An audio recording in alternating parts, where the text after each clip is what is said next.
Hello students, this is Suresh Nehra from Bright School, Palwas Road, Sikar. Subject है Mathematics, Class 10th, Chapter 6, Trigonometric Ratio. 2-3 classes की हो चुकी हैं. हमने अलग प्रकार के न्यूमेरिकल्स किए इसमें. अब आगे का कॉन्सेप्ट है अक्ष अथवा ए बी का मान ज्ञात करना. आपको क्वेश्चन में कहीं ना कहीं अक्ष होगा या फिर ए और बी का मान पूछेगा. इस कैटेगरी में मैंने आपकी बुक से चैप्टर 6 में एग्जाम्पल नंबर 6 क्वेश्चन नंबर 11 का 1 2 3 क्वेश्चन ये है और एग्जाम्पल नंबर 7 ये रखा है. एग्जाम के लिए अच्छे क्वेश्चंस हैं. करेंगे कैसे इन क्वेश्चंस को? जैसे कि हम एग्जाम्पल 6 ले लेते हैं. एग्जाम्पल 6 में क्या दे रखा है?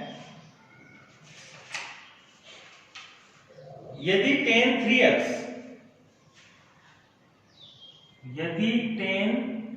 3x is equal to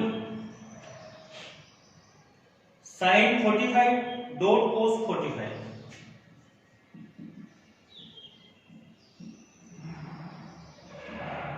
plus sin 30 ऐसा है. और एक चीज दी हुई है कि अक्ष जो है वो 90 डिग्री से क्या होगा? स्मॉल होगा. अक्ष स्मॉल देन 90 डिग्री. अक्ष 90 डिग्री से छोटा होगा. ये आपको कंडीशन दे रखी है. क्वेश्चन ये आपको इस अक्ष की वैल्यू याद करनी है. जाहिर सी बात है tan थीटा आता क्या है? थीटा. तो यहां कोई ना कोई अक्ष के साथ कोई ना कोई थीटा है, कोई ना कोई कोण है, वो आपको याद करना है. और ऐसे क्वेश्चंस को सोल्व करने के लिए हमें क्या करना है? सबसे पहले टेबल से वैल्यू रखनी है. इसकी कोई वैल्यू नहीं रख सकते, लेकिन sin 45 की वैल्यू रख सकते हैं. sin 45 कितना होता है? 1/√2. cos 45 कितना होता है? 1/√2 प्लस sin 30 कितना है? 1/2. कुल मिला के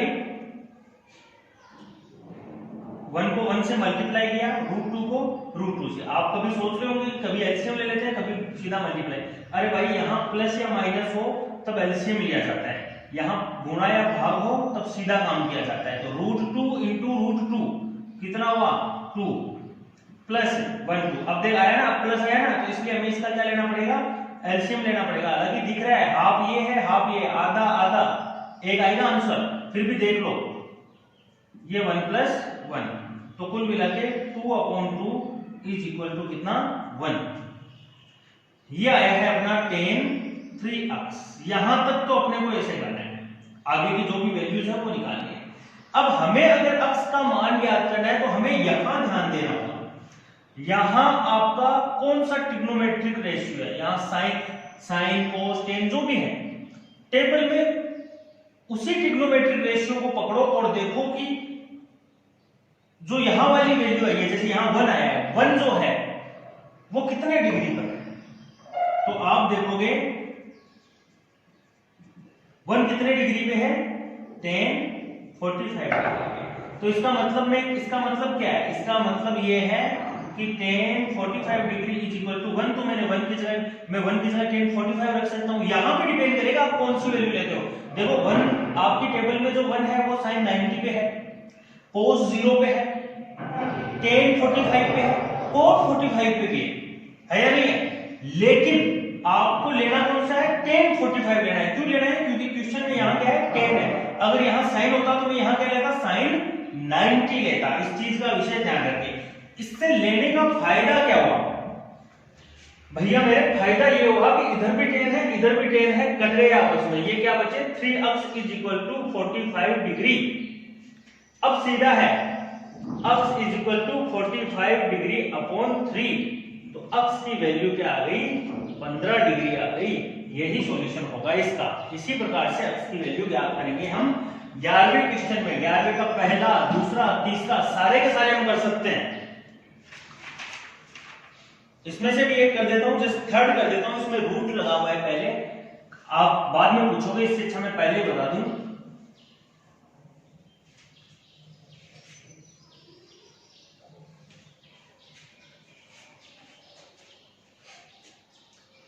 क्वेश्चन 11 का कौन सा, थर्ड की बात करता है।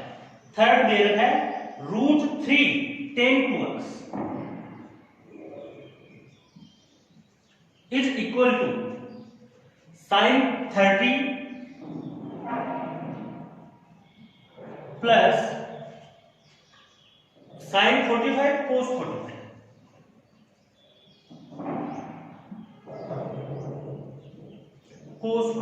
Plus 2 sin 90 degree, 2 sin 90 degree. और हमें क्या करना है, इस अक्ष की वैल्यू ज्ञात करनी है। वैसे ही करना है, सबसे पहले मान रखो आप, मान रखने पर मान रखोगे तो क्या आया, √3 tan 2x is equal to sin 30 की जगह आप क्या रखोगे 1/2 प्लस sin 45 कितना होता है 1/√2, cos 45 कितना होता है 1/√2 प्लस 2 इंटू sin 90, sin 90 की वैल्यू कितनी है 1/1। अब सॉल्यूशन करें, ये 1/2 प्लस ये 1 √2 से मल्टीप्लाई हुआ 2 प्लस ये क्या हो गया 2/1। कुल मिला के देखो दिख भी रहा है, ये हाफ हाफ, एक और 2 कितने हो गए 3 हो गए। या फिर वैसे निकाल लो आप, एलसीएम लिया, देखो प्लस प्लस है, एलसीएम लिया आपने 2 आया, 1 प्लस 1 प्लस, अब ये 1 है इसका भाग लगेगा तो 2 आएगा, 2 को 2 से गुणा करोगे 4 आएगा, तो कितने हुए 6/2। तो कुल मिला के आया कितना, कुल मिला के कितना आया 3। कुल मिला के √3 tan 2x बराबर क्या आया 3 आया। अब क्या करना है, हमें वैल्यू इसकी चाहिए भाई, इस अक्ष की चाहिए। तो ये जो है एक काम करो, इधर गुणा में उधर जाके भाग में ले जाए हम लोग। हम एक काम करते हैं, tan 2x is equal to 3 √3। अब यहां जनरली प्रॉब्लम आती है भाग देने में, तो देखो मैं उसको कैसे लिखता हूं, इस 3 को मैं कैसे लिखता हूं, देखो मैं एक अलग तरीके से लिखता हूं। इस 3 को मैं √3 इंटू √3 लिखूं, कोई दिक्कत, नीचे √3 है, मैंने √3 रखा है, उस 3 को मैंने √3 गुना √3 लिखा है। अब देखो √3 और √3 आपस में गुना होंगे, √9 हो गए, वापस से कितना आ जाएगा 3। तो कुल मिलाकर मैंने गलत नहीं लिखा है, नहीं लिखा है, तो इसका फायदा ये होगा कि ये और ये आपस में कट जाएगा और बचेगा क्या, tan 2x is equal to √3 बचेगा। अब आ गया, अब एकदम स्वतंत्र रहता हूं। अब हमें क्या करना है, टेबल से tan का, यहां क्वेश्चन 10 में है, यहां क्वेश्चन 10 में है, तो टेबल से हमें tan की वो डिग्री देखनी है जिसकी वैल्यू कितनी है √3 है। तो आप देखो 2x is equal to tan 60 है या नहीं है, वहां गौर से देखो है, क्योंकि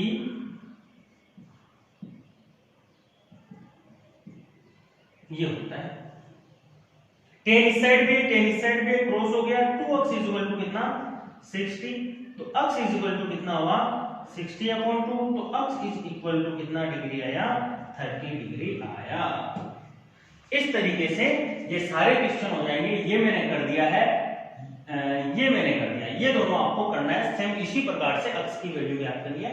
एग्जाम्पल 7 जो है वो अलग लेवल का क्वेश्चन है और मेरी नजर में बहुत ही शानदार क्वेश्चन है। इस चैप्टर में अगर कोई क्वेश्चन है तो ये है,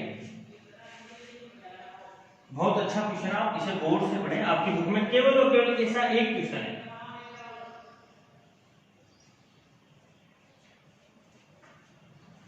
आप कॉन्सेप्ट को समझे, एग्जाम में हो सकता है डाटा वगैरह चेंज हो क्या है, आप कॉन्सेप्ट को समझे। ऐसा क्वेश्चन जब भी आता है तो करेंगे क्या, एग्जाम्पल 7 देखिए आप।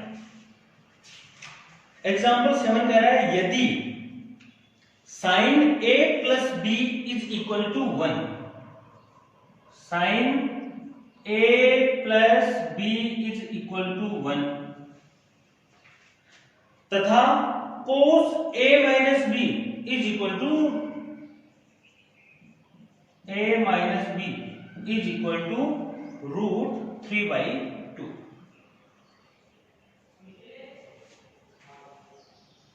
और भी आगे कुछ दे रखा है उसने आगे दे रखा है कि यहां 0 डिग्री से ए और बी बड़ा होगा, ए प्लस बी 0 डिग्री से बड़ा होगा और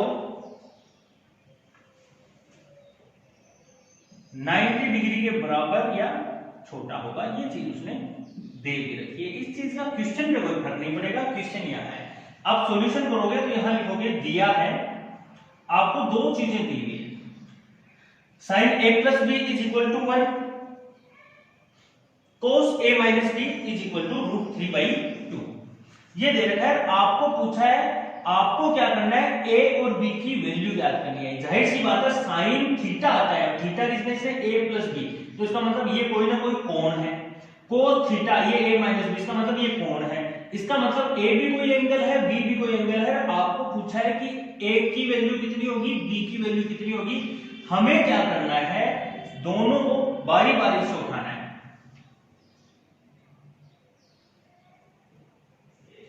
दोनों जो इक्वेशन दिए हुए उनको बारी बारी से उठाना है।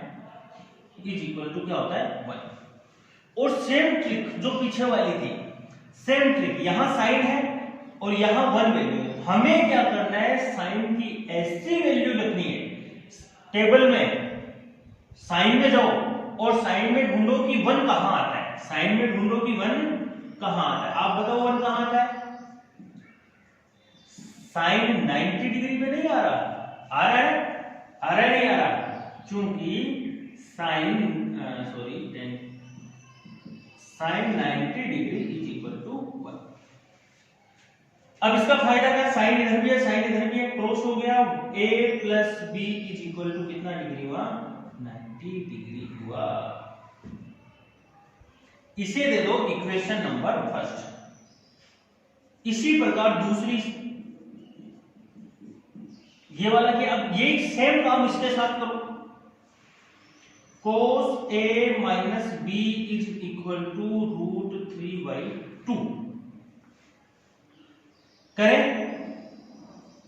cos a minus B is equal to क्या करना है आपको, टेबल से,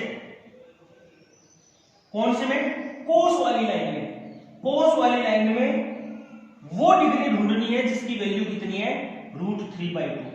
तो वो डिग्री कौन सी है आप बताओ, 30 डिग्री है।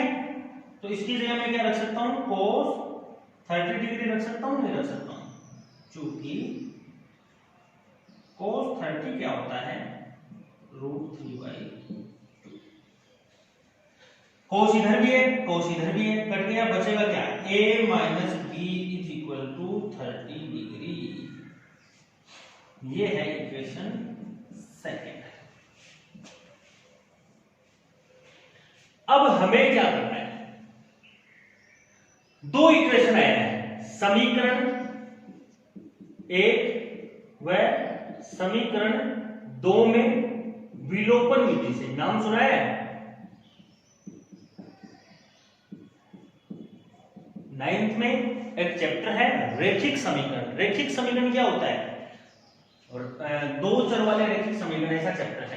रेखिक समीकरण क्या होता है, जिसमें चर क्या होते हैं, ये x y जिनकी वैल्यू क्वेश्चन के अकॉर्डिंग चेंज होती रहती है, ठीक है, x y a b ये सब p q r ये सब रेखिक समीकरण होते हैं। सॉरी ये कौन से होते हैं, चर होते हैं। रेखिक समीकरण कौन से होते हैं, वो समीकरण जिसमें चर की अधिकतम घात कितनी हो, 1 हो। जैसे इसकी घात 1 है, इसकी घात 1 है, घात हम जानते हो ना, पावर 1 है, वो रेखिक समीकरण होता है। वहां हमने विलोपन विधि पढ़ी है। विलोपन विधि से हम दो चरों वाले रेखिक समीकरण युग्म का सॉल्यूशन कर सकते हैं। एक ये जोड़ा हो गया, इसका हम सॉल्यूशन कर सकते हैं। कैसे कर सकते हैं, ये देखो।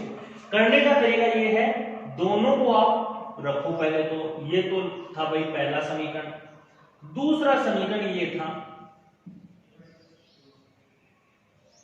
दोनों को आप रखो और आपको क्या करना है, दोनों चरों में से, ये a है ये b है, इन दोनों में से एक को काटना है कैसे भी करके।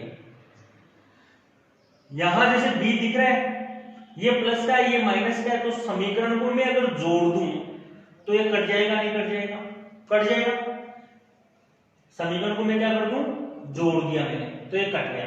अब जोड़ने से फायदा क्या हुआ, a और a कितना हो गया, 2a, ये b कट गया और इसको जोड़ा तो ये कितना हो गया, 120। तो a की वैल्यू आ जाएगी 120/2, a इज इक्वल टू कितना हो गया, 60 डिग्री हो गया। दो चीजें पूछी थी, पहली आ गई। अब a का आ गया तो दूसरा तो ऑटो में आ जाएगा। a का मान किसी भी समीकरण में रख दो, किसी में भी रख दो, समीकरण एक में रख दो या बी में रख दो, चलो एक में रख देते हैं, किसी में भी रखोगे तो वही उत्तर आएगा। a plus B is equal to 90, ये समीकरण एक है, इसमें a का मान a की जगह में क्या रख दें, 60 डिग्री रख दें, तो देखें ये प्लस का उधर जाके माइनस का हो जाएगा, तो b क्या आया, 30 डिग्री आया। इस प्रकार से एक ये आंसर हो गए, एक ये आंसर हो गए, नीचे आप लिख दोगे, अतः a बराबर 60 डिग्री, b बराबर 30 डिग्री हो गया।